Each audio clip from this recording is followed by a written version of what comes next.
Hello there, welcome to LANKAPUVATH News with me, Dushan Bas. First, take a look at the headlines. Sri Lanka's coast free of terror.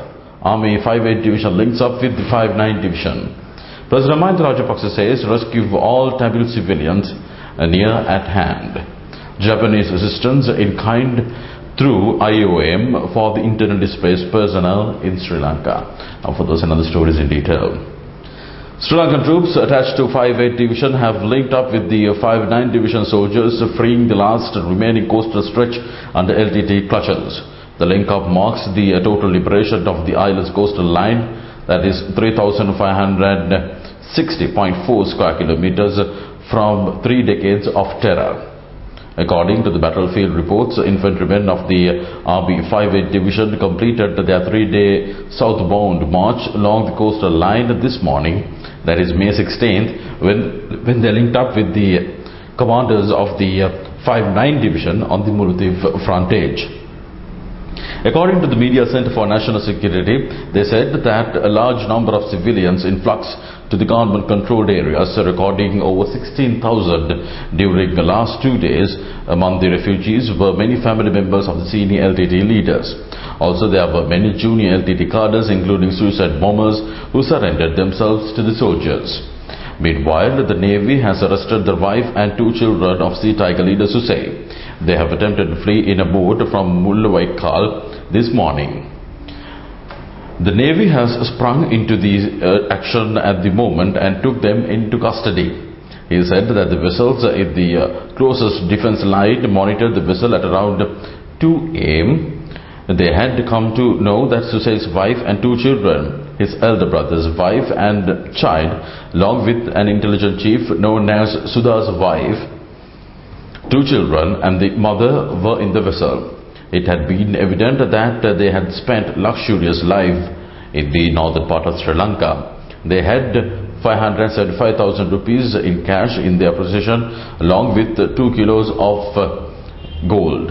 They have revealed that the LTTE leaders, along with Prabhaharan, are hiding in the Mullawaikal area. This confirmed that the fact that none of them are able to escape from the 4 defense lines of the Navy. Meanwhile, President M.R.T, after attending the G11 summit and the World Economic Conference, met King Abdullah II at the King Hussein Convention Center in Jordan yesterday.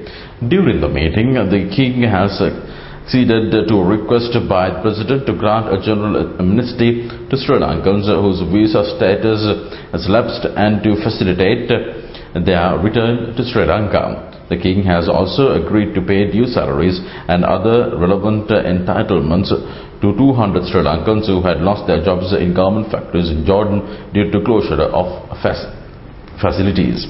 The President also had been alerted to the plight of Sri Lankans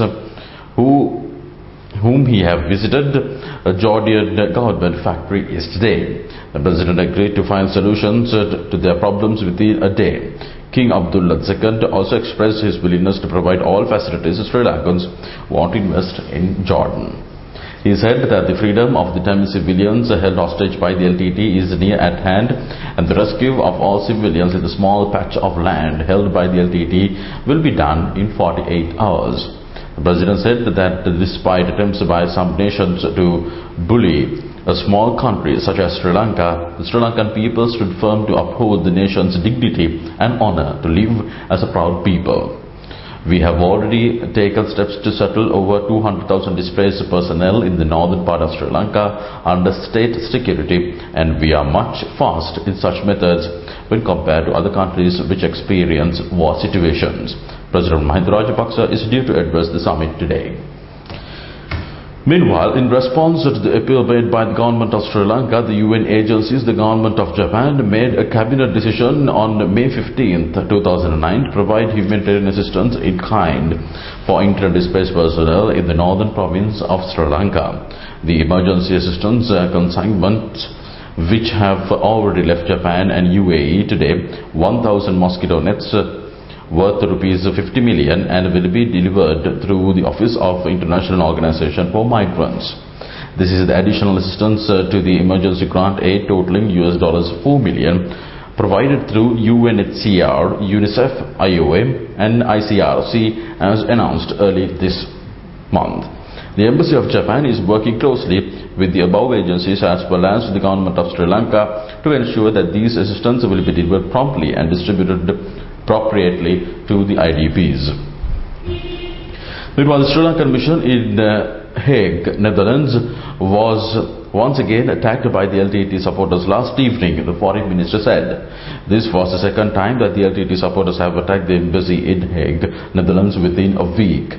According to the Ministry of Foreign Affairs, a petrol bomb has hurled at the embassy building. No further details on the damages are available yet.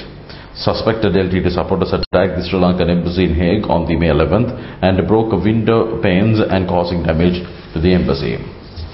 And this from World of Sports. Sri Lanka's former batting supremo Arvind De Silva has been appointed as the consultant coach of the Sri Lanka's under-19 team.